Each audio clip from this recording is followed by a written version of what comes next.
한양대학교 사회학과의 교수로 있고요. 사회학과 이제 여성학 공부를 했고 국민시대와는 굉장히 인연이 깊습니다. 그 장하진 장관님께서 여성노동의 또 연구의 대가시거든요. 그래서 선배님을 사부님으로 모시고 저희가 오랫동안 공부를 하고 있습니다. 그래서 아마 내달 초에도 여기서 이 자리에서 세미나를 하는데요. 사실 이 주제는 저는 원래는 여성노동 뭐 이쪽 연구자였는데 2021년, 22년에 또 장관님께서 저에게 전화를 주셨어요. 신경화 선생님 가만히 있으면 안 되겠다. 그 당시에는 윤석열 씨가 대통령 후보로 나설 때인데 여성가족부를 폐지하겠다고 한다. 가만히 있으면 안 되지 않냐? 그래서 그날부터 이제 몇 날 며칠을 고민하면서 저희가 여기 저희 여성연구소 소장님도 계시지만 1만인 여성 그 선언도 했고 여성가족부 폐지 반대 운동을 열심히 했습니다. 국회에 가서도 아주 여러 차례 말씀을 드렸고 그래서 이제 열심히 깃발을 들고 가다 보니까 어느 순간 제가 맨 앞에 있는 거예요. 장관님 앞에 계시고. 그래서 이제 어쩔 수 없이 이렇게 하고 있는데 덕분에 책도 내고 최근에는 사실은 우리는 지금 윤석열 정부가 검찰의 어떤 장악을 해서 검찰 지금 독재 뭐 이렇게 가고 있지 않습니까? 그것이 이제 결국 이렇게 파국으로 다가왔는데요. 외국에서는 물론 그 문제도 중요하지만 여성을 지우고 성평등을 삭제한 정부로 그렇게 사실은 첫 번째 손꼽힙니다. 그래서 사실 외국의 많은 이제 언론사들하고도 인터뷰를 했고요. 외국 학자들도 가장 지금 관심을 가지고 지켜보는 것이 도대체 여성을 적대시하고 성평등 정책을 삭제하는 나라에서 어떻게 민주주의가 가능하냐.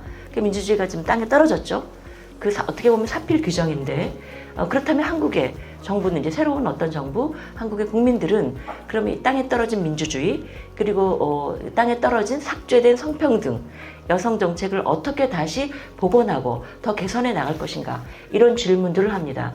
제가 최근에 미국에 이제 또 방송사하고 좀 오래 인터뷰를 해서 다큐멘터리를 찍었는데 그 주제가 뭐냐면 미국에서 이따 말씀드리겠지만 트럼프가 이제 2기 집권을 하면서 미국도 난리가 났죠. 여러 가지로. 어쨌거나 여러 가지 각도에서 트럼프 정부를 평가할 수는 있지만 젠더, 여성의 관점에서는 굉장히 불행한 사건입니다. 민주당을 지지했기 때문에. 그래서 저에게 이제 그 언론사에서 인터뷰 주제가 당신들의 경험을 얘기해달라. 한국이 어차피 여성가족부 폐지를 지금 여가부가 식물부서긴 합니다만 그래도 폐지는 안 됐어요. 살아남았는데 당신들이 그렇게 싸워온 경험을 가지고 미국의 그 반대 트럼프 세력이죠. 트럼프에 저항하는 민주주의자 그리고 시민운동 그리고 여성들에게 어떤 전략을 주고 어떤 얘기를 해주고 싶은가. 그래서 한 30분 이상 인터뷰를 한 적이 있습니다. 이제는 그 인터뷰를 하면서 우리가 보통 이제 서구의 이론을 수입해가지고 이렇게 얘기를 했는데 그게 아니라 한국의, 그러니까 대한민국의 경험을 결국은 다른 나라에서 배우고 미국 같은 나라조차 그리고 우리들에게 많은 어떤 도움을 요청하고 있구나 이런 생각이 들었습니다. 오늘 사실 이 주제를 주셨는데요. 굉장히 감사했습니다. 아마도 이 장하진 장관님께서 이렇게 말씀하신 게 아닌가 싶은데 또 총리님께서 또 허락을 해주시고요. 사실 이 주제는 너무나 뜨거운 감자죠.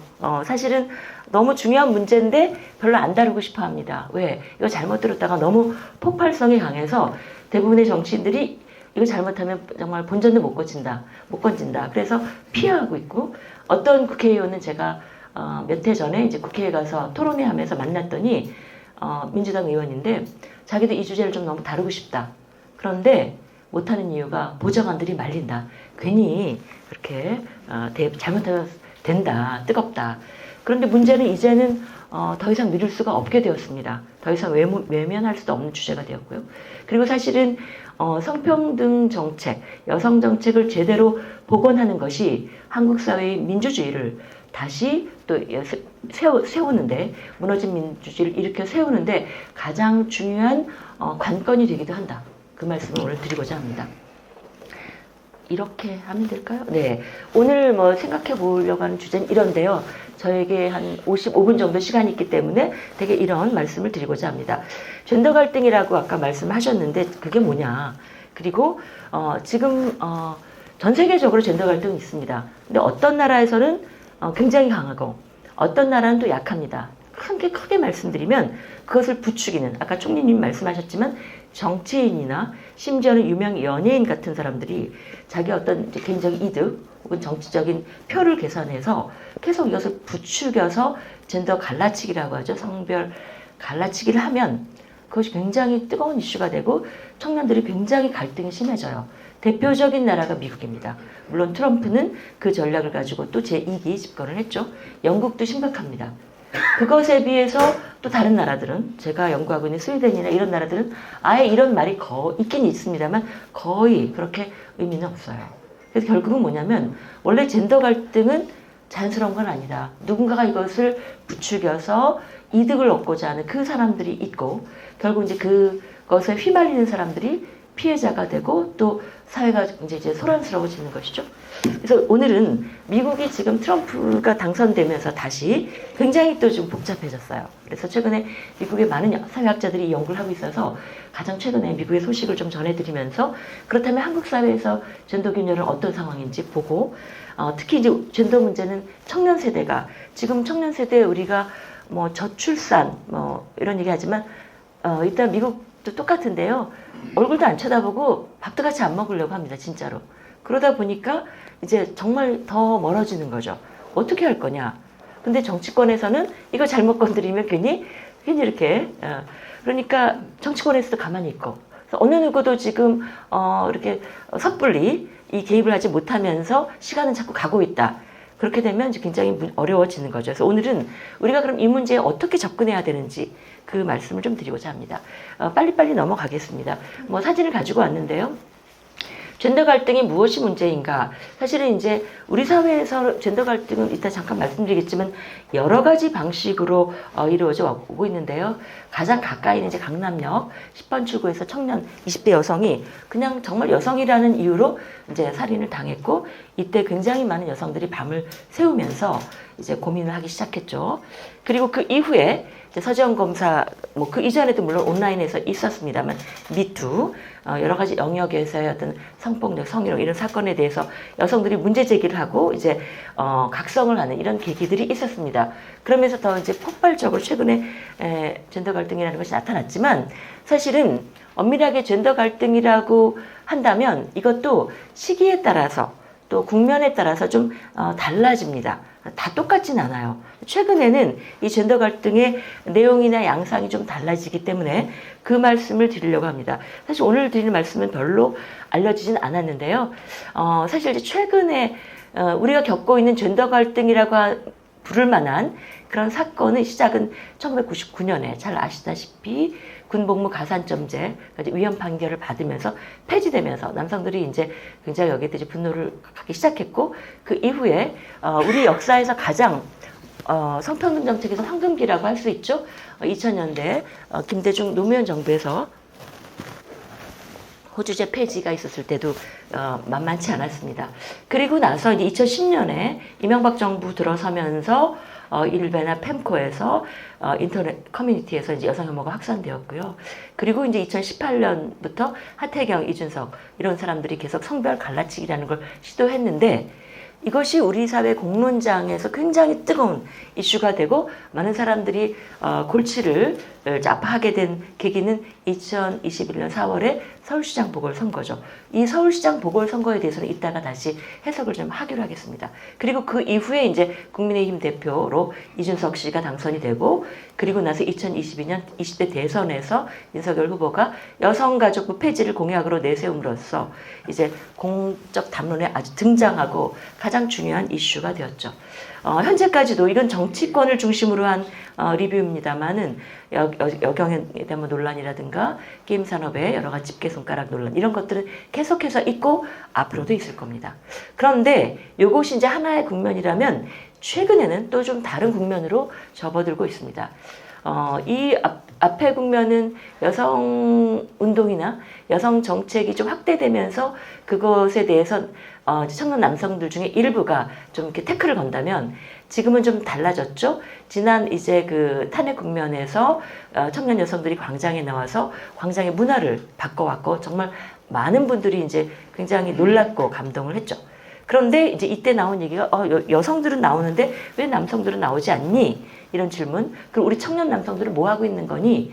이런 질문들을 하게 되었는데 불행히도 2025년 1월에 서부지방법원 폭동 사건에서 거기 이제 그 유리창을 깨고 굉장히 그 난입을 해서 폭동을 한 지금 굉장히 많은 분들이 구속이 됐는데 이 사람들의 성별을 보니까 청년이고 남성이더라. 이때 제가 정말 기자들한테 전화를 많이 평소에 받는데 정말 많은 전화가 왔고 기자들이 굉장히 화가 나 있었습니다. 왜냐면 그때 기자들이 굉장히 많이 공격을 받았거든요. 그래서 저한테 하는 질문이 뭐냐면 왜 남자들이 청년 남성들이 이렇게 폭력화되는가, 폭동의 주인공이 되는가 이런 질문들을 많이 했어요. 그리고 나서 이제 지금은 극우 퍼퓰리즘, 파시즘 이런 얘기들이 나오면서 청년 남성들이 보수화되고 있는 것이 아닌가. 이 국면에서는 이제 여성들은 제 갈 길을 가고 있는데 남성들은 어떻게 할 거냐. 이런 문제가 제기된다고 할 수 있겠습니다. 자, 그러면요. 젠더 갈등이란 말 좀 생소하시죠? 젠더는 뭐 성별이라고 보시면 되는데 이게 갈등이냐? 갈등이라고 볼 수 있는가? 아니라고 하는 사람도 있습니다.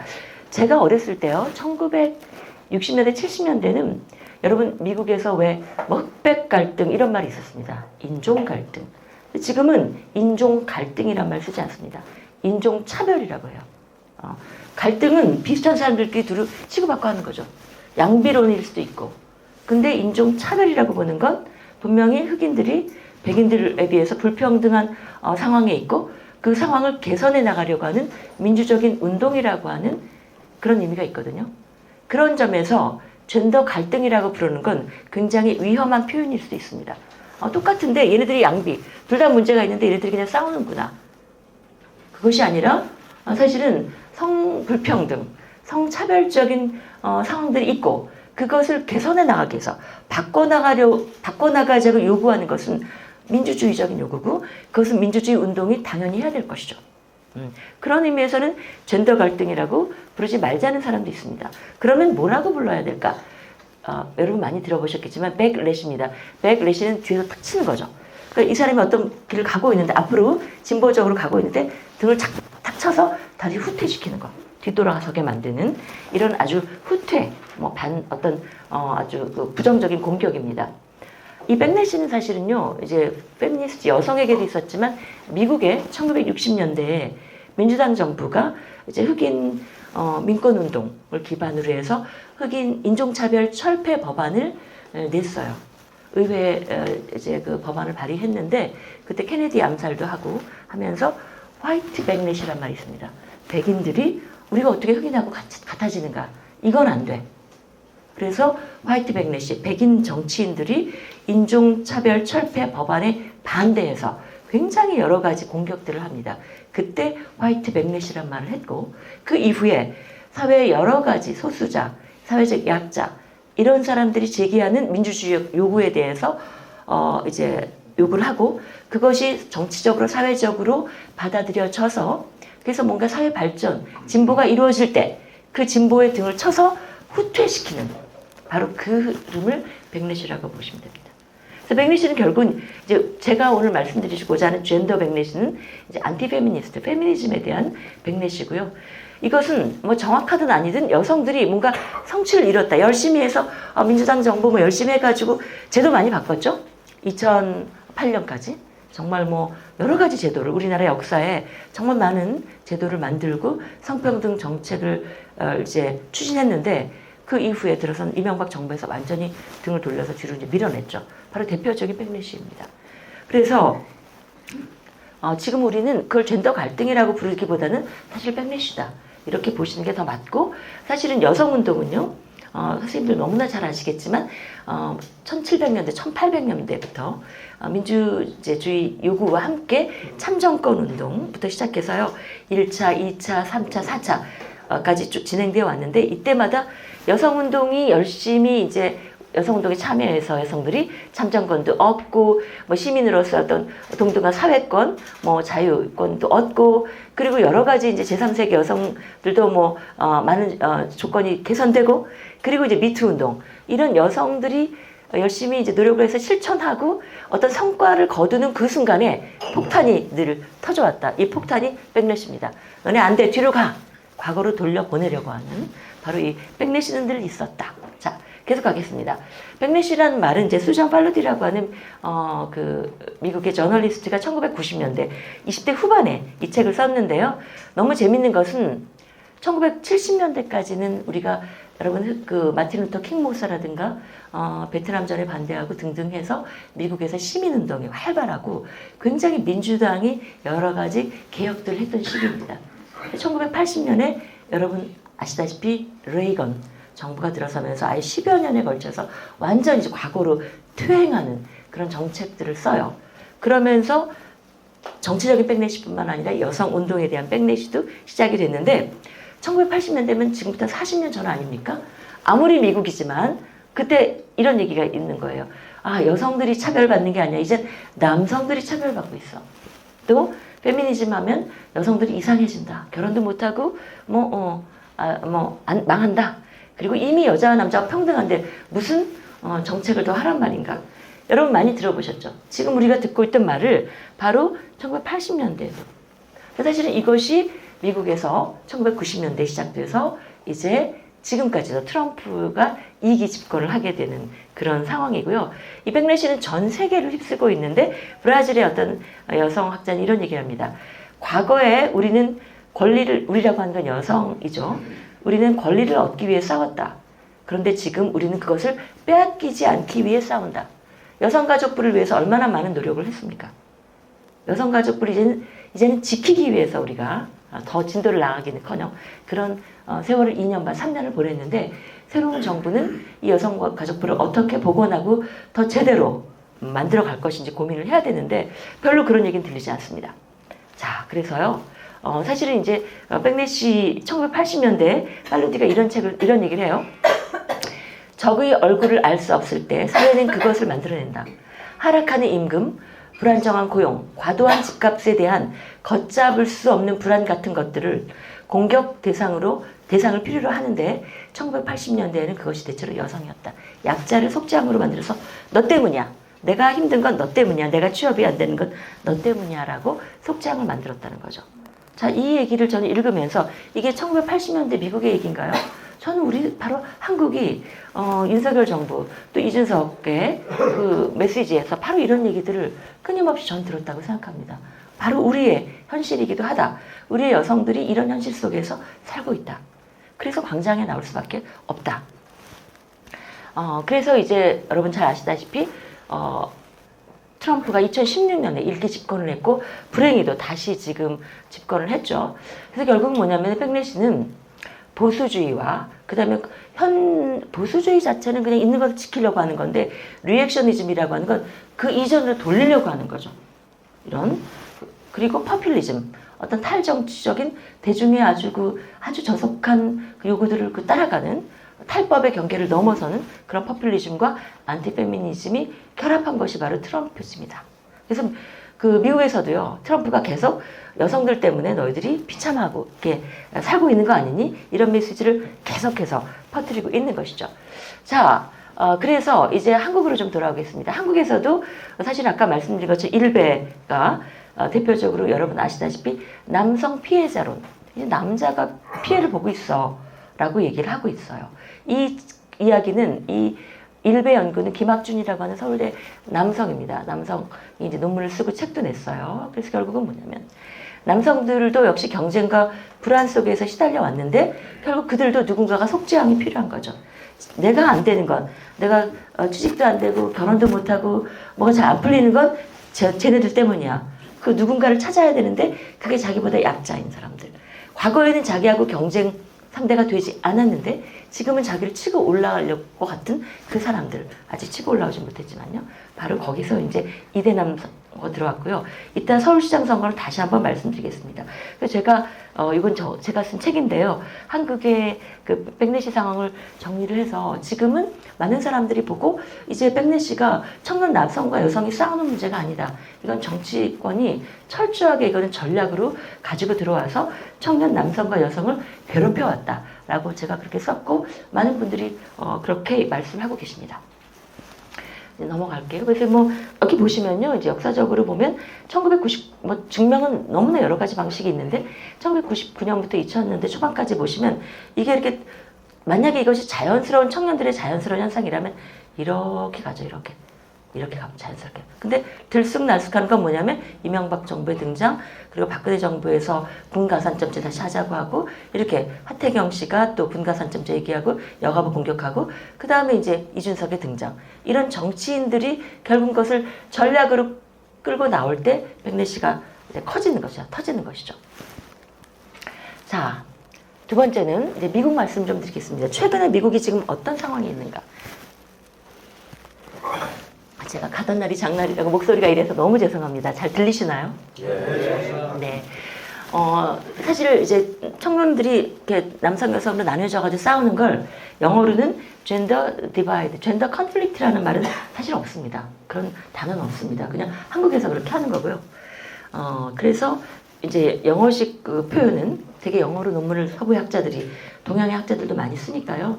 젠더 디바이드인데, 디바이드는 그냥 구분, 나누다 이런 정도여서 전 이걸 고민하다가 젠더 균열, 조금 정치적인 의미를 넣어봤습니다.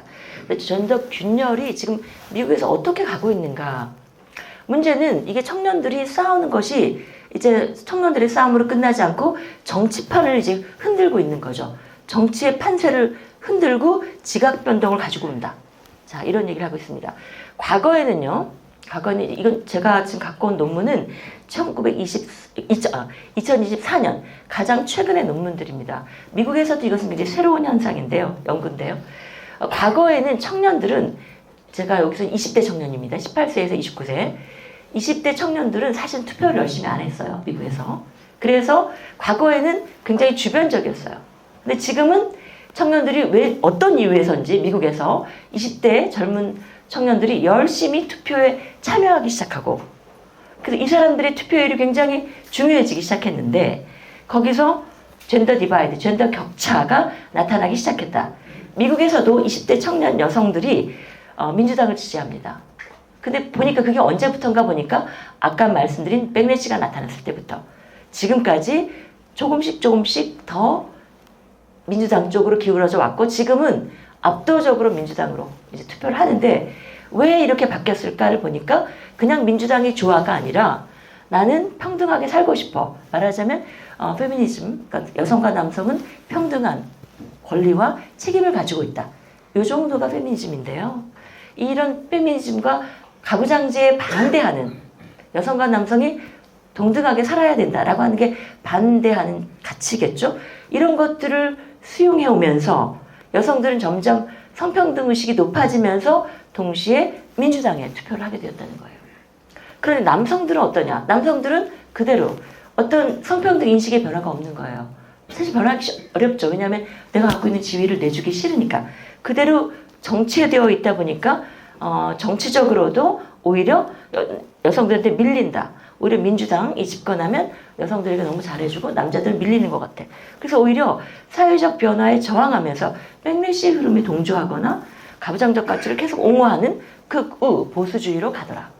우리 사회에서도 제가 이따 말씀드리겠지만 그냥 남성들을 내버려 두면 저쪽으로 갈 가능성이 매우 높다.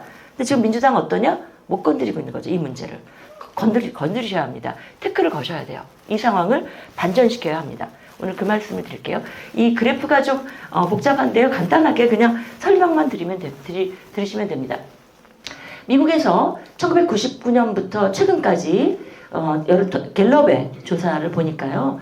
여기서 지금 요 초록색입니다. 초록색 남이 20대 남성이고요. 여기 왼쪽이 남성이고 오른쪽이 여성인데요.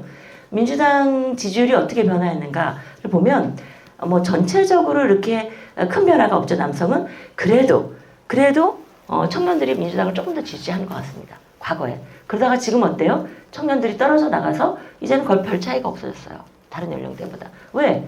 미국에서도 청년 남성에 대해서 별 얘기를 안 했거든요. 아유, 쟤네 잘못 건드리면 표 떨어지고 골치 아프니까 그냥 가만 내버려 둔 거죠. 그러니까 그래, 우리는 우리가 할 길 갈게. 그냥 이렇게 떨어졌어요. 자, 여성입니다. 같은 시기에 초록색이 20대 여성입니다. 20대 여성이 열심히 오바마 정부, 바이든 정부. 어쨌거나 트럼프를 겪어보니까 안 되겠어. 이때가 트럼프인데요. 이러다 큰일 나겠어. 낙태, 그죠? 처벌하지 않았는데 이제 막 처벌해야 된다고 하고 굉장히 여성에게 반여성적인 정책을 막 쓰기 시작합니다. 각성하기 시작해요. 그래서 이것은 민주당의 노력이라기보다는 트럼프가 결과적으로 여성들의 의식을 이제 각성시킨 건데요. 지금 윤석열 정부에서 여성들이 각성하고 그 여성들이 광장에 나온 겁니다. 네, 계속 가겠습니다. 자, 그래서 결국 뭐냐면 이제 아까 이건 민주당에 대한 지지고요. 지금 요거는 정치적으로 자기가 잠깐만요. 뭐 같은 겁니다. 같이 그렇게 가시면 되고요. 같은 건데요. 이것도 보면 자기가 정치적으로 우리도 그렇게 물어보죠. 진보냐, 주관적인 겁니다만 보수냐, 아니면 중도냐 이렇게 물어보죠. 똑같습니다. 거의 비슷한데 왼쪽이 남성입니다. 지난 이제 한 20여 년 또 24년이네요. 동안 요 파란색 가장 진한 색이 중도입니다. 중도고요. 요 초록색이 보수예요. 그리고 요 점점이 리버럴입니다. 말하자면 민주당 자기가 진보적이라고.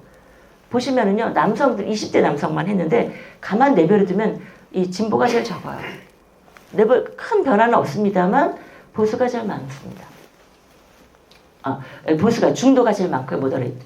그리고 중간에 난 이도저도 아니야. 그리고 보수는 좀 줄긴 합니다만 크게 줄진 않고요.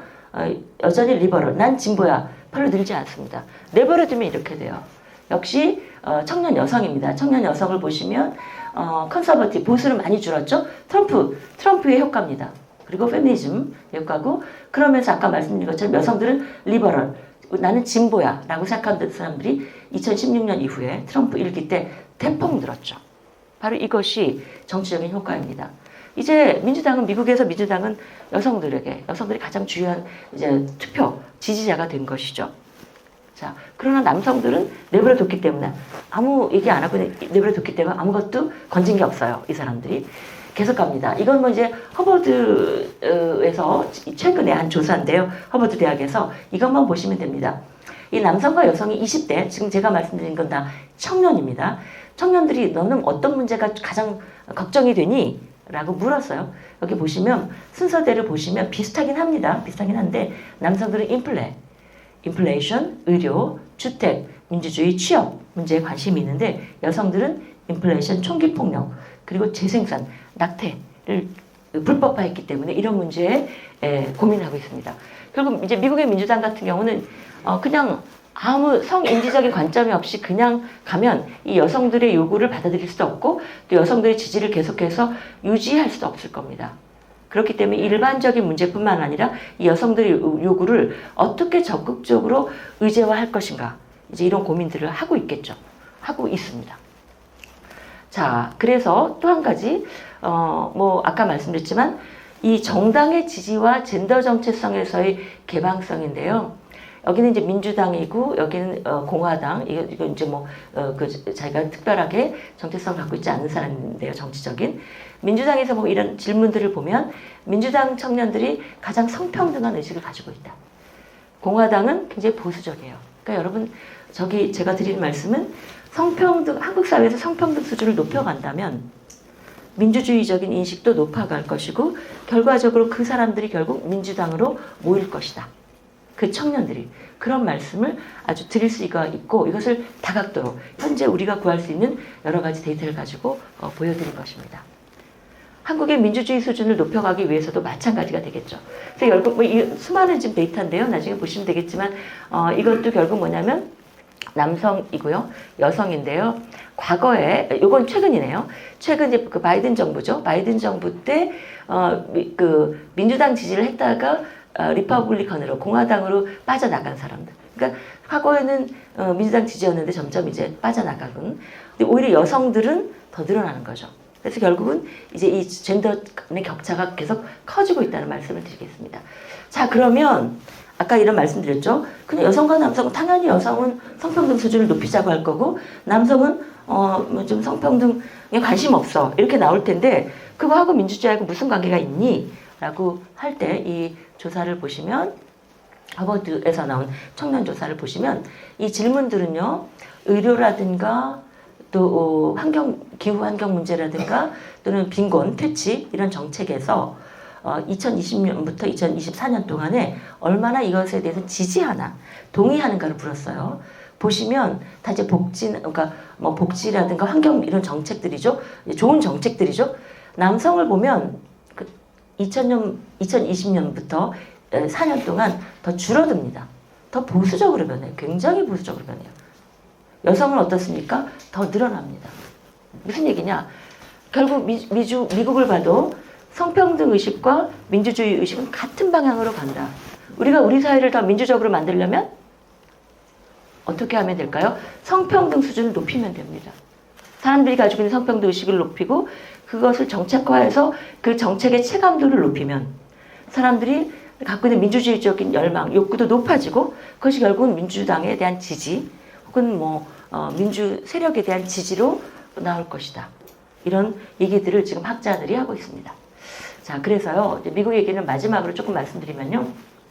그래서 아까 말씀드린 것처럼 과거에는 청년들이 별로 정치에 관심을 안 갖다가 이제는 점점 갖게 되는데 특히 우리 MZ세대 중에 특히 G세대 있죠. 요때 1995년에서 지금 20대인 사람들이 정치의 최전방에 있다. 이런 얘기를 한다고요. 그래서 결국 이제 왜 그럼 이렇게 될까? 아까 말씀드린 것처럼 민주주의와 성평등이 같이 가기 때문에 남성들이 성평등을 지지하지 않으니까 민주주의에서도 퇴보하더라. 이건 딱 같이 붙어서 같이 동전의 양면과 같은 것이다. 그럼 우리가 그냥 남성들을 그냥 끌어들일 수는 없지 않습니까? 남성들의 민주주의적인 요구 의식을 높여야 되는데 그러려면 젠더 의식도 같이 가야 된다는 거예요. 자, 계속 가겠습니다. 그래서 이제 제가 준비는 많이 가져왔는데 이제 한국으로 좀 들어가야 되겠죠? 그래서 전반적으로 보시면요, 이건 전 세계적으로 그 시민들이 가지고 있는 젠더 의식의 어떤 성향을 볼 때, 그 동향을 볼 때 가는 질문인데요. 공통적인 질문 이걸 갖고 물어봅니다. 일자리가 많지 않을 때 남자들은 여자들보다 우선적인 취업권을 갖는다. 그러니까 남자들을 먼저 고용해야 돼. 이런 얘기고 이것에 대해서 전 세계적으로 세계 가치관 조사에서 똑같이 하고 있는데요. 미국의 경우를 보면은요. 계속해서 그러니까 보수적인 거죠. 일자리가 부족할 때 남자들을 먼저 취업시켜야 돼. 라고 하는 질문에 대해서 청년들이 미국을 보니까 전체적으로 보수화되고 있는 거죠. 과거엔 줄었거든요. 보수적인 인식이 줄었는데 여러분 2009년 아시죠? 미국의 금융위기가 되고 경제가 불안해지면서 다시 보수적으로 가고 있다. 근데 이 보수적인 상황을 그대로 놔뒀기 때문에 결국은 어때요? 성평등 의식도 더 나아지지 못하고 남성들이 강력하게 저항하고 다시 트럼프가 집권하게 된 하나의 요인이 된다라고 학자들은 분석하고 있습니다. 자, 거기에 이제 더 좀 무서운 얘기를 해드릴게요. 사실 트럼프 정부는 그냥 보수주의라고 보지 않죠. 극우 보수주의다. 이런 얘기를 학자들이 하고 있습니다. 미국 청년들이 왜 그렇게 여성 남성으로 갈라지고 정치적인 의식에 차이가 생겨났을까? 첫 번째는 정치적인 보수화입니다. 보수화 이건 많이 얘기했고요. 트럼프가 이런 얘기를 했다고 해요. 청년 남성들의 혈관을 건드렸다. 너네들 이대로 살 수 없잖아. 뛰쳐나와. 이제 굉장히 자극적인 우리나라에서 이준석 같은 사람, 윤석열 씨 이따 보여드릴게요. 두 번째는 역시 경제적인 불안, 높은 실업, 인플레이션 이런 것도 이제 극우 파퓰리즘과 그 맨 쪽으로 남성들이 가게 했고요. 세 번째, 요 말씀 좀 드릴게요. 지금 서부지방 법원의 난입 사건 때문에 학자들은 지금 신진욱 교수 같은 사람들 중앙대 아마 최근에 정치 분석, 사회운동 분석에서 가장 최고의 전문가인데요. 그분이 전 세계적으로 지금 파시즘, 극우 파퓰리즘이 굉장히 득세하고 있다. 그리고 한국도 굉장히 중요한 시험대가 되고 있다. 이런 얘기를 하고 있는데요. 대표적인 게 미국이죠. 미국인데 그냥 보수주의가 아니라는 거죠. 이전에 공화당이 아닌 거죠. 지금 이제 우리나라 국힘의 일부가 그렇게 가고 있는데 이것이 왜 젠더 문제하고 연결이 되냐면요. 극우 포퓰리즘, 극우 보수주의가 그 안에 이렇게 뚜껑을 열어보니까 굉장히 남성적인 문화를 가지고 있더라. 굉장히 친화성이 있는 거예요. 그래서 사실은 이제 학자들이 분석하기를 극우 그리고 트럼프가 조장하는 백인 우월주의가 흑인이나 아시안이나 라틴 아메리카 다 나가 이 얘기잖아요. 백인 남성 우월주의를 가지고 들어와서 그렇게 호소력 어필하는데 그 백인 남성 우월주의의 밑바탕에는 여성 혐오, 여성에 대한 성차별이 깔려 있겠죠. 그래서 사실 이 극우 파퓰리즘, 백인 남성 우월주의라고 하는 건 여성운동에 대한 백래시, 그리고 베트남 전쟁에서 패배, 이것이 미국 사회를 엄청나게 영향을 줬고, 이 유령은 고스트라고 말하는데 아직도 가끔 출몰하는데, 미국인들이 제일 공포스러워하는 것이 베트남 전쟁에서 그 피부색이 다른 그 작은 사람들에게 자기들이 졌다는 그 분노, 그 패배감은 말할 수 없습니다. 인종, 이런 것들이 굉장히 이제 강력하게 가고 있고요. 그러다 보니까 어떤 남성, 이런 그 여성하고 얘기도 하지 말고 여성 혐오, 성차별, 인종 차별, 인정 혐오에 가득 찬, 그리고 분노와, 사실 그 리젠트먼트란 말을 쓰는데요. 르상티망. 이건 그냥 화를 내는 게 아니고 원한이란 말이 제가 생각하기엔 번역이 좋아요. 무시무시한 거죠. 복수하고 말 거야. 그래, 이거는 그냥 말로 해서는 안 돼. 불법 무장을 해서 그 의사당을 난입했죠. 이런 문화까지 가고 있어요. 이것을 이제 들여다보면서 하이퍼 매스큘리니티, 초남성적이다. 남성이 가지고 있는 문화를 극단적으로 밀어붙이면 여기서 가는 것이 아닌가. 그래서 여러분 이제 미국도 마찬가지인데 그 온라인에 여성 혐오 커뮤니티들이 많고, 이것을 지금 제가 최근에 칼럼에도 썼는데, 트럼프의 승리 중에 하나가 온라인에서 그 우리나라 같은 일베나 팸코처럼 그 막 기승을 부리는 그 파퓰리스트 남성 백인주의, 백인 우월주의, 이 세력들을 잘 동원해서 이겼다. 그런 논문들이 있습니다. 굉장히 중요한. 그래서 결국 이제 거기에 그럼 기승하는, 거기에 이제 있는 사람들이 누구냐? 인셀이란 말 들어보셨습니까? 혹시 인셀이란 말 들어보신 분 한번 손 들어주시겠어요? 막 묻지 말라고. 장관님이 그러시는데 뭐 그쵸, 모르셔도 됩니다. 인셀, involuntary celibate. 그러니까 뭐냐면 비자발적 독신자. 난 독신으로 살고 싶지 않은데 뭐 어떤 여러 가지 이유로 비자발적이에요. 방구석에 있어서 컴퓨터 하면서 키보드 워리어가 되면서 분노와 차별, 혐오를 쏟아내는 이 청년들인데, 이 친구들은 뭐라고 하냐면 사실 능력으로는 밖에 나가서 안 되죠. 안 되니까 나는 모든 남자들은 여자들의 의사에 관계없이 여자들을 이렇게 성관계를 강간하거나 할 수 있어. 바로 이런 논리들이 사실 여러분 우리나라에서도 딥페이크, 그죠? 뭐 지인 능욕방, 이런 것들의 기본적인 논리가 바로 이런 겁니다. 한국에도 많아요. 그래서 결국은 뭐냐면 앞으로 미국을 지금 현재 진행 중인 미국의 상황을 보면 극우적 활동, 이 폭력은 매우 과거의 남성적인 어떤 그 문화하고 굉장히 밀접한 관련이 있고요. 그래서 백인 남성들이 자신의 권력을 극단적으로 디스플레이, 전시하는 겁니다. 최근에 지금 탄핵 반대 집회가 대학가에서 벌어지고 있잖아요. 제가 엊그제 SBS하고 인터뷰하면서 이건 전시하는 거예요. 전시. 보여주는 거죠. 이런 전시들을 계속하는 거죠. 그래서 어떤 이제 그 상처받은 남성성이 결국, 이것도 굉장히 흥미로운 말인데요. 나는 사실 인셀, 그냥 어떻게 보면 나는 별 밖에서는 뭐가 힘이 없죠. 뭔가 하고 뭉쳐서 이제 어디 가서 막 부시고 깨고 이런 행동을 하는데, 이것을 어떻게 합리화하냐면 커렉티브 액션이, 교정 행동에. 너네들 여성들이 잘못 나가고 있고 이 정부가 잘못 나가고 있는 걸 내가 바로 잡아주겠어. 나의 힘으로 바로 잡아주겠어. 바로 이게 뭐냐면 여러분 서부지방법원에 그 난입했던 그 사람들이 우린 애국행위야. 우린 잘하고 있는 거, 이게 맞아. 바로 자신들을 교정하고 있다. 교정행동으로 합리화하는 것이죠.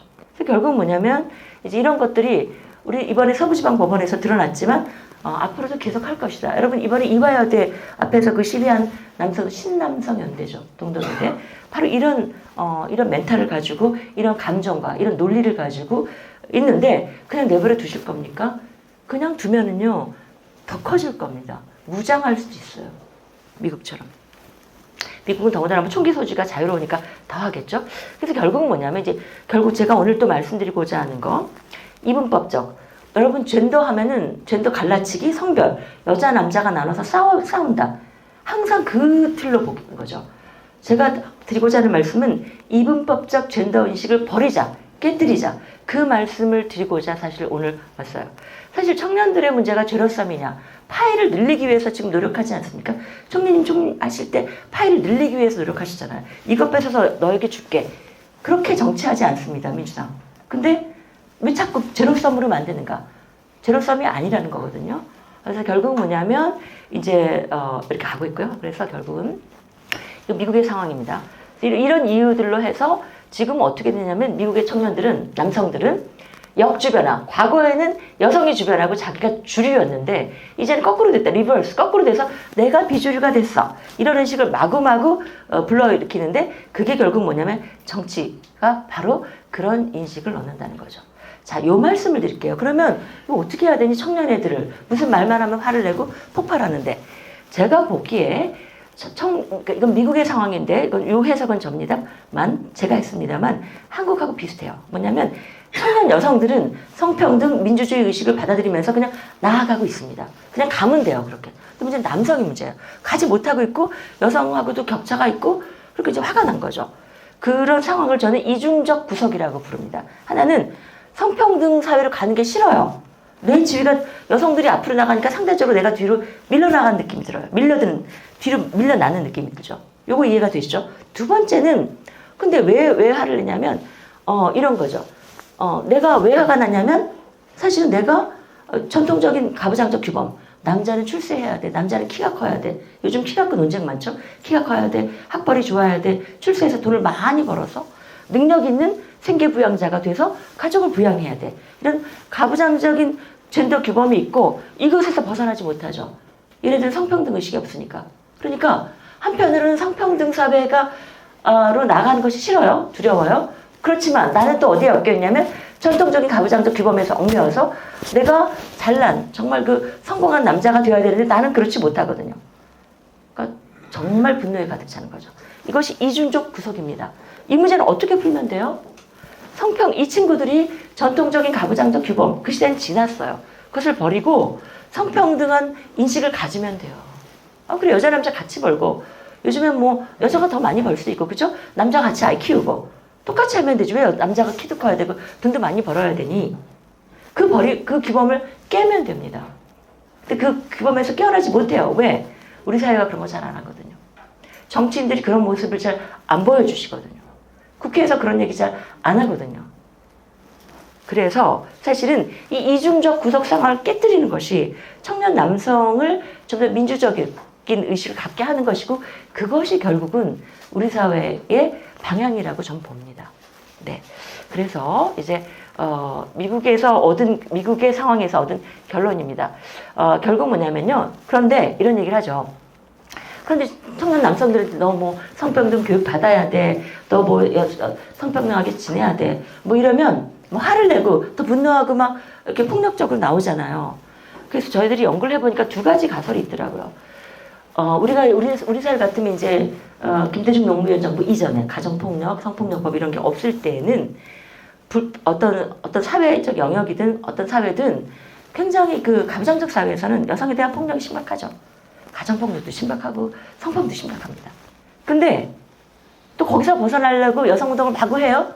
그 성평등 수준을 높여요. 정책을 막 해서 법도 만들고 막 그래요.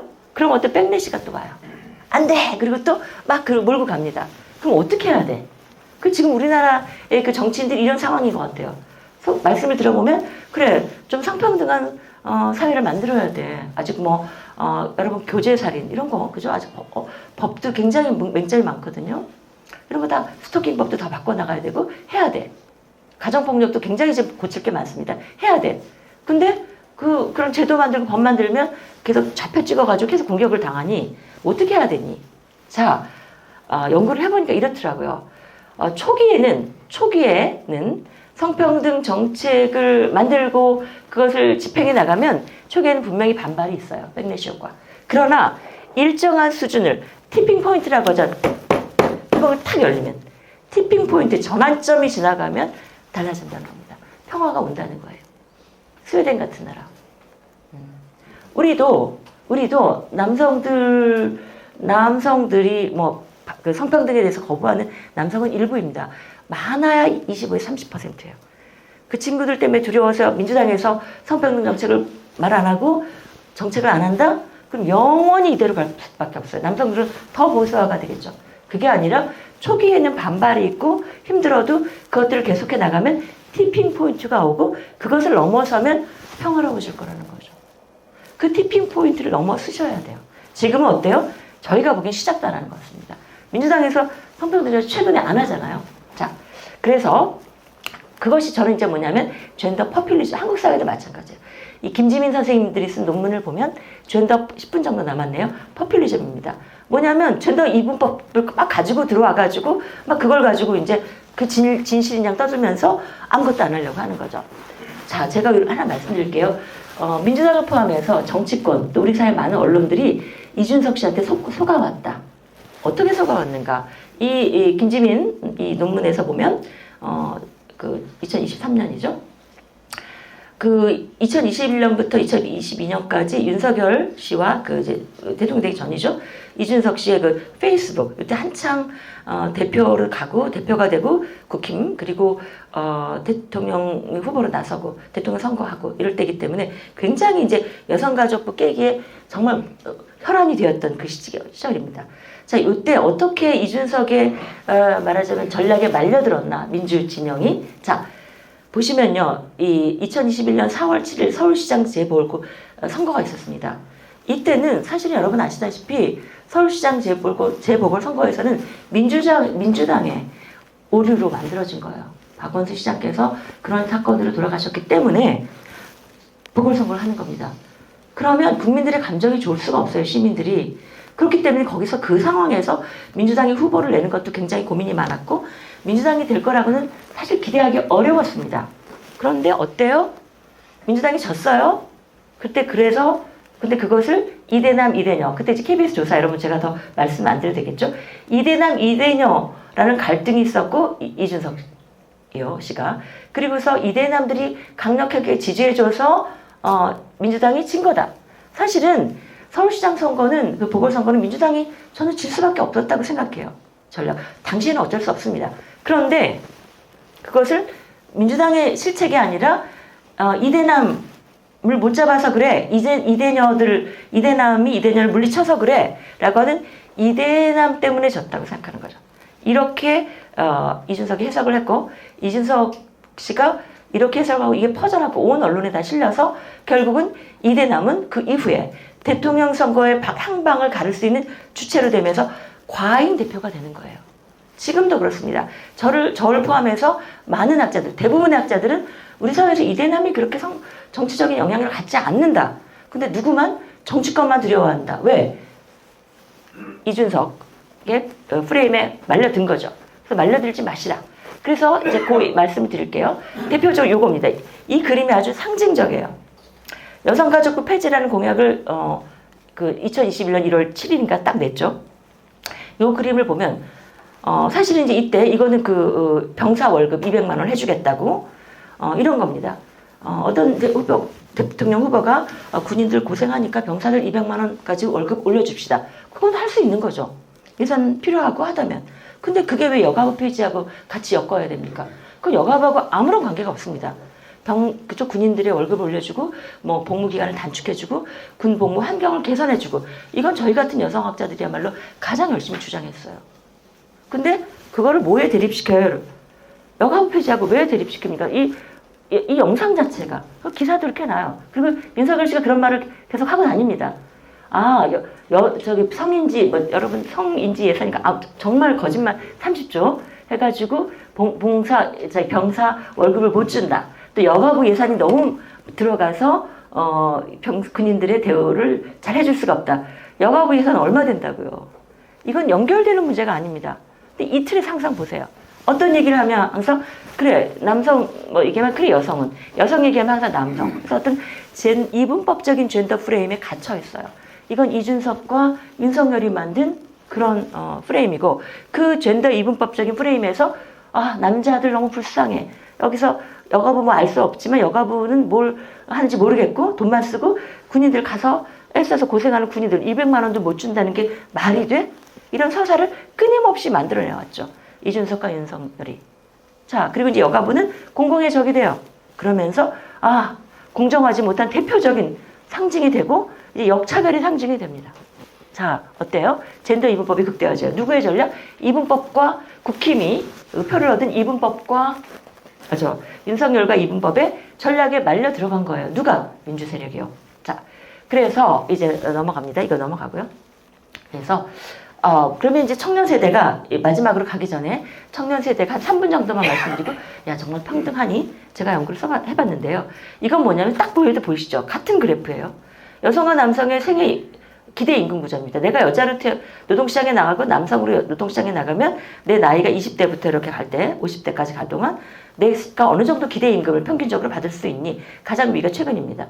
쭉 올라가서 50대 갔다가 내려오겠죠. 여성은 어때요? 30대 초반에 올라갔다 내려갑니다. 이게 같은 나라의 한 국민이에요. 지금은 여성의 대학 졸업률이 여성이 더 많죠. 높죠. 근데 이렇습니다. 아직도 이래요. 이게 평등한 나라일까? 뭐 이런 얘기 너무 많이 들으셨기 때문에 제가 여기서 길게는 말씀 안 드리겠습니다. 그래서 결국 이제 제가 봤어요. 남성 피해자론의 핵심이 뭘까? 남성이 계속 이준석 씨가 남성이 피해자야, 계속 남성이 차별받고 있어 이런 얘기를 계속 하거든요. 결국 뭐냐면 우리나라는 군복무죠. 군대 때문이야. 자, 대표 중에 이겁니다. 남성 커뮤니티 하면 늘 이런 얘기가 계속 올라옵니다. 야, 같은 과 동기 여학생들은 벌써 취업했는데 나만 제대하고 아직도 취업을 못하고 있어. 그러니까 피해자죠. 역차별이죠. 맞죠? 맞지 않습니까? 그래, 정말일까? 모든 것이 정말 그 말이 맞는 걸까? 그래서 제가 이것을 분석을 해봤습니다. 우리나라에 있는 관련된 연구를 다 보고 저도 또 분석을 해보고 그래서 정말 그 노동시장 안에서 20대 남성이 불리하니 이건 논문인데 자세히 말씀드릴 수는 없고요. 그래서 일자리가 남자들이 취업을 잘 못하니 그리고 고용률이 낮니 소득은 어떠니 세 가지를 봤습니다. 그래서 제가 이 세 가지를 증명을 해서요. 제가 이제 논문을 봤는데 보니까 결론을 말씀드리면 뭐냐면 취업은 여성들이 빨리 합니다. 왜? 남자들은 군대 갔다 오니까 실제로 기간이 늦어져요. 그런데 취업의 질이 나빠요. 여자들은 빨리 졸업했지 빨리 취업해. 아르바이트로도 가고 비정규직으로 갑니다. 임금이 낮아도 중소기업으로 가요. 근데 남자들은 군대 갔다 와서 시험 공부도 하고 자격증 따서 늦게 해요. 그 대신 취업의 질이 좋아요. 그래서 이제 결과적으로 뭐냐 하나만 보여주시면 사실 이 말씀 이건 너무 기본적인 건데 지난 23년 동안 성별 고용률입니다. 뭐냐면 2대남이란 말은 많이 쓰죠. 3대남 들어보셨습니까? 없어요. 왜? 여기서 지금 이 빨간색 이 고용률인데요. 이 20대 남성들이 떨어지면 사실입니다. 20대 여성, 30대 여성 다 여기서 헤매고 있어요. 여기에요. 3대남이란 말은 없어요. 어차피 30대가 되면 해결이 됩니다. 제가 학생들한테 남학생들이 제 수업을 많이 듣고 수업 들으면 많이 바뀝니다. 거의 개종하는 수준인데요. 얘들아 29살 지나면 괜찮아져. 물론 그러나 너의 친구, 너의 동료인 여성들은 어떻게 될 것 같니? 어때? 헤어나지 못하고 있단다. 너희들이 겪는 20대를 영원히 겪고 있단다. 그 여성들은. 영원히 겪고 있다. 이제 평균적인 얘기지만 그럼 애들이 막 미안해합니다. 여성들은 영원히 22대남이에요. 자, 이거 다 볼 시간이 없기 때문에 넘어가겠습니다. 그래서 일자리 이동도 그렇고요. 그래서 결과적으로 어떠냐? 실제로 보면요. 최근에 여러 가지 논문을 보면 상층, 그러니까 학교를 나오고 자격을 따고 해서 대기업에 취업해서 대기업 정규직으로 취업하는 여성들이 늘고 있습니다. 굉장히 늘어요. 이 남성하고 비교하면 어떤 통계에서 늘기도 해요. 그렇지만 전체 20대 남성, 여성을 비교해보면 남성들이 빨간색이 안정적인 거고 파란색이 불안정한 건데요. 훨씬 더 통계적으로 보면 훨씬 더 여전히 남성들이 비교가 안 되게 안정적입니다. 그래서 20대 여성이 더 낫다? 그런 말은 개인에 따라서 그럴 수 있지만 거짓말이고요. 임금에서 성차별은 없다. 우리나라에서 가장 제가 통계에 신뢰하는 논문입니다. 신광영 선생님이 고용 형태별 근로실태 조사 97만 명이죠. 그래서 가장 엄격한 조사를 했어요. 표만 보시면 됩니다. 연령별로 남성의 임금을 100으로 했을 때 기준입니다. 그러니까 여기서 보면 1입니다. 남성의 임금이 1인데요. 남성 임금 대비 여성 임금 비율입니다. 1보다 높아지는 게 23살입니다. 이때는 남성들이 군대 갔다 오고 취업을 안 하거나 이런 식이에요. 대학 다니는 학생들. 그러다가 어때요? 이때는 여성이 잠깐 높아집니다. 그러다가 연령이죠. 이제 70대까지 가네요. 계속 하염없이 내려갑니다. 자, 마찬가지입니다. 남성의 생애임금 구조, 여성의 생애임금 구조. 여기 여성의 생애임금은요, 노동시장에서 중간에 나간 경력단절 여성은 임금이 제로입니다. 그건 포함되지 않아요. 노동시장에서 일하는 여성의 임금만 포함됩니다. 23살 전후에서까지는 비슷해요.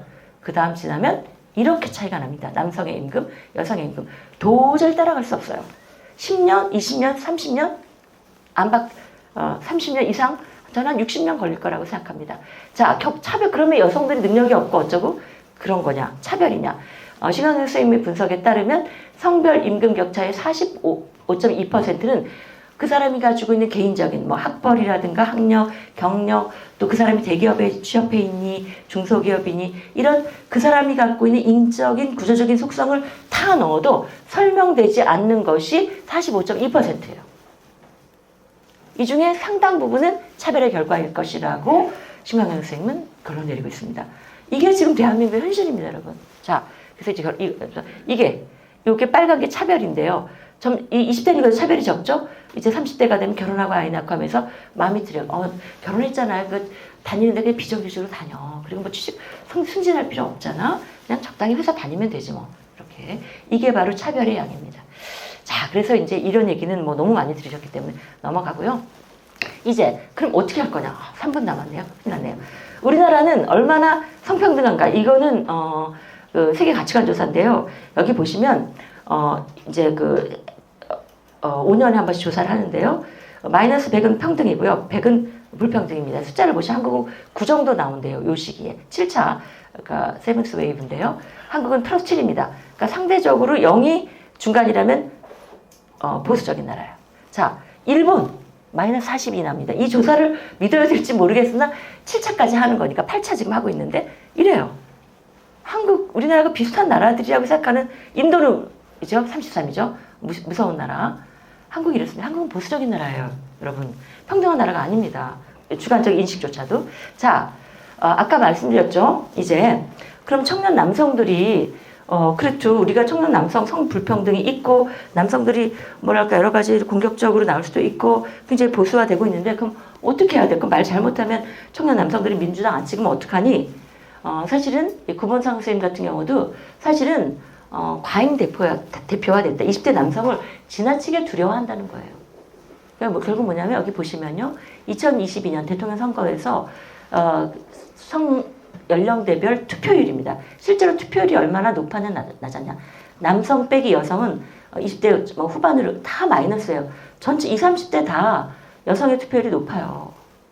자, 밑에도 21대 국회의원 선거 때도 마찬가지입니다. 20대 후반 되면 거의 10% 가까이 차이 납니다. 여성들이 정치적으로 각성해 있고 어차피 이 중에 다수는 민주당을 지지했겠죠. 왜 그렇게 20대 남성을 두려워하는가? 잘 모르겠습니다, 저는. 왜 그러죠? 20대 남성을 건드리면 안 된다. 왜 그럴까요? 누가 만든? 자, 그래서 마찬가지고요. 실제로 이 표를 뭐 자세하게 설명드릴 수 없지만 이 금호성 선생님은 점차 윤석열 대통령을 지지했던 사람들도 점차 이탈하고 있다. 이런 얘기를 하고 있고 이거 지금 최근에 학자들의 해석입니다. 그래서 이걸 다 볼 수는 없고요. 선생님 여기 보시면 갤럽에서 계속 매주 조사하고 있는데 2월 마지막 주 가장 최근 통계를 보시면 주관적인 정치적 성향, 여성은 진보가 확실하게 나오죠. 근데 왜 이 여성들에게 그 광장으로 나오는데 여성들에게 민주당은 무엇을 해주실 겁니까? 민주당은 무엇을 해주나요? 자, 여성들이 아니라 남성을 붙잡아야죠. 그 얘기를 끊임없이 하면서 여성 얘기를 하지 맙시다. 남성들이 화나니까. 남성을 자극하지 마. 건드리지 마. 여기 한번 보시죠. 자, 보시면 정당 지지도 뭐 남성이 조금 더 국힘을 더 하고 여성이 민주당을 더 많이 하지만 사실은 무당층 나 당 정하지 않았어 이렇게 많아요. 무당층 이렇게 많아요. 이 사람들을 잡으셔야죠. 이 무당층이 이쪽으로 가지 않은 건 이 윤석열 정부나 국민의힘이 싫어서예요. 이 사람들이 다 보수라고 생각하지 마십시오. 이 사람들은 매우 합리적인 성폭력에 반대하고 여성 차별하는 거 싫어. 이런 생각을 가진 온건한 청년들이에요. 이 사람들을 만날 생각을 하셔야 되는데 왜 성평등 정책을 제시하지 않는가. 자, 그래서 시간이 다 됐기 때문에 그 말씀을 드리고요. 마찬가지입니다. 지도자 선호. 지금 여기 보시면 정치 지도자 선호도 지금 남성도 정하지 않아. 20대. 여성도 지금 절반이에요. 제가 만나는 20대 여성들은 나는 선생님 전화 안 정했어요. 라고 말합니다. 결국 그냥 자연스럽게 민주당을 지지해주지 않아요. 어떻게 하실 겁니다. 아무것도 안 해도 되나. 정책도 필요하지 않을까. 눈치만 볼 거야. 자, 그렇게 할 수는 없겠죠. 근데 결국 뭐냐면 여러분 답이 뭐냐. 이 말씀을 드릴게요. 답이 뭐냐. 여기 한번 보시면요. 실제로 이제 굉장히 많은 조사를 가지고 정하은울 선생님 리서치 전문가가 최근에 낸 보고서를 보면 실제로 우리 사회에서 사회 갈등이 얼마나 심각하다고 생각하는 그 순인데요. 20대만 보겠습니다. 20대나 30대나 40대나 다 밑에가 성별이에요. 성별 갈등은 실제로 통계 조사 그 제대로 된 리서치에서는 그렇게 높게 안 나와요. 오히려 빈곤 문제, 정치적인 성향, 또 노사 문제, 지역, 수도권 지역 불균형, 그리고 환경, 개발, 또 세대 문제, 종교 문제 이런 갈등들이 훨씬 크다고 생각해요.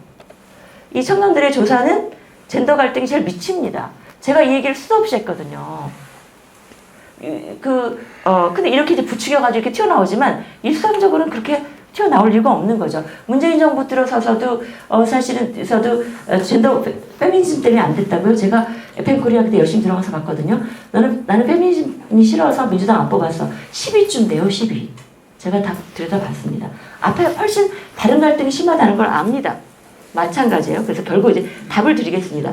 그럼 어떠냐? 뭐 여기 보고 다른 이 청년들의 별로 큰 차이는 없어요. 아직까지는 차이가 미국보다는 아직은 왜냐면 미국처럼 트럼프가 4년을 하고 또 하기 때문에 그 사이에 세력을 확장한 거 아닙니까? 미국처럼 어떤 다른 정책에 대해서는 그렇게 성별 차이가 크지 않습니다, 여러분. 비슷하게 가요. 자, 그러면 그렇지만 젠더 문제 갖고 오면 싸우잖아요. 자, 요게 답이 있다고 봅니다. 젠더 문제에서는 차이가 있어요. 여성 차별이 심각하니 남성 차별이 심각하니. 그럼 남자애들은 남성 차별이 심각해요. 여자들은 여성 차별이 심각해요. 자, 그러면 정치권에게 전 이렇게 말씀드리고 싶어요. 아까 말씀드렸죠. 여러 가지 10개쯤 되는 그 차별의 구조가 있습니다. 왜 젠더 차별만 하는 게 아니죠. 우리 사회에 수많은 불평등과 차별이 있고 그것들을 같이 묶어서 젠더 차별도 그 중에 하나로 다루시면 된다. 여기 보시면요. 학력 차별, 여성 차별, 남성 차별, 차별인데 이게 여성 차별, 남성 차별이에요. 이렇게 다른 차별들이 훨씬 더 위에 있습니다. 실제로 청년들이 똑똑해요. 잘 알고 있습니다. 그래서 마지막 결론. 이것까지는 다 못하겠네요. 그래서 마지막으로 들으면 그런데 청년 사람들은 나와서 이게 마지막 페이지입니다. 그래서 결국 뭐냐면 광장에 나오고 여러 가지 얘기를 해도 민주당에서는 젠더 정치 안 하겠다. 그 얼마 전에 이현주 씨가 얘기를 했어요. 이현주 씨가 왜 그 말을 하는지 모르겠어요. 그분은 젠더 전문가가 아닌데 왜 그분이 하는지 아무튼 신문에 그게 났습니다. 안 하겠다. 여성을 지우지 말라는 거예요. 왜 광장으로 나오게 하면서 왜 정책에선 여성을 지우십니까? 페미니스트는 노동운동이 아니고 농민운동이 아니고 민주주의 운동이 아닙니까? 아니에요. 페미니스트 노동운동가 농민운동가 남태령 보셨죠? 페미니스트가 민주주의 성평등 의식하고 민주주의 의식이 같이 간다니까요. 그렇지 않으면 민주당에게 답이 없습니다. 그래서 아까 제가 말씀드린 것처럼 이분법적인 젠더 프레임 이준석이 만들어낸 그런 함정에 빠지지 마시고 불평등과 차별은 젠더만은 아닙니다. 계층이나 연령이나 장애나 지역이나 여러 가지 우리가 정말 바꿔나가야 될 그 수많은 차별들이 있습니다. 그것과 함께 묶어서 불평등과 차별의 교체적 스펙트럼을 만드시고 그 안에 젠더 문제를 반드시 넣으시기를 젠더만 빼서 유별나게 다루시라는 거 아니에요. 그 안에서 왜 못하는 걸까요? 마지막으로 우리나라 여성들이 얼마나 똑똑하냐. 최근 젠더 갤럽 조사인데요. 갤럽 조사 여러 나라에서 각 나라에서 아까 여러 조사를 했어요. 갤럽에서 2020년에 34개국을 조사하고 2021년에 39개국을 조사했는데요. 어떤 부분에서 성평등이 성취를 이뤘니? 2021년 거만 최근이니까 보겠습니다. 쭉 보시면요. 여기 빨간색 있죠. 빨간색. 여성들이 마이너스예요. 다른 부분은 다 플러스예요. 성취를 이뤘어요. 어디서만? 정치적인 영역에서만 마이너스 17이에요. 한국. 전체적으로는 마이너스 다른 30여 개국은 한국은 마이너스 17, 3배예요. 거의 3배 가까이 됩니다. 한국의 정치는 절대로 여성들을 도와주지 않아. 여성들을 생각하지 않아. 여성들을 배제하고 삭제해. 윤석열이 여성들을 배제하고 성평등을 삭제했는데 민주당도 별로 다른 것 같지 않아. 이런 얘기들을 광장에 나가는 청년들이 저에게 해주고 있습니다. 네. 시간을 5분밖에 해서간데요. 마치겠습니다.